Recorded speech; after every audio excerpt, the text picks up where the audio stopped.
સમાજના ભાગલા પાડો છો, સમાજની અંદર વેર વિખેર કરાવો છો। સમાજ વિશે અર્જુન ઠાકોર ગુસ્સે થઈને કેમ આવું બોલ્યા, કારણ જાણીને તમે ચોંકી જશો। જો મિત્રો અર્જુન ઠાકોરનો આ ફૂલ વિડીયો।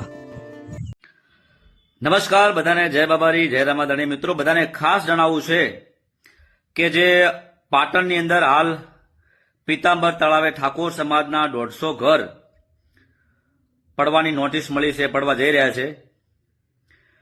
ત્યાં આપણા ઠાકોર સમાજના આજે આગેવાનો છે, એમને ખાસ કહેવું છે કે ત્યાં તમે ચમ જાતા નહીં। એ ઘર પડવા જઈ રહ્યા છે, ત્યાં જાતા તમને કોઈની શરમ આવે છે, તમારે કોઈની લાજ કાઢવી પડે છે કે પછી તમને કોઈની બીક લાગે છે? કારણ કે સમાજમાં જ્યારે કોઈ અવસરમાં નાના મોટું કોઈ ડીજે વગાડી નાખે, કોઈ ભૂલ કરે તો તમે ફટાફટ રાતોરાત મિટિંગ કરી નાખો છો, એમને સમાજ બહાર મોકલી દો છો, સમાજના ભાગલા પાડો છો, સમાજની અંદર વેર વિખેર કરાવો છો। શું સમાજના આગેવાનો આવા હોય જે સમાજમાં વેર વિખેર કરાવે, સમાજના ભાગલા પાડાવે? જ્યાં જ્યાં સમાજને જરૂર પડે ત્યાં તો તમારે કોઈને જાવું નહીં, સમાજને કોઈ મદદ કરવી નહીં, અને પોતાની જાતને બસ સમાજના આગેવાન ગણી લો છો।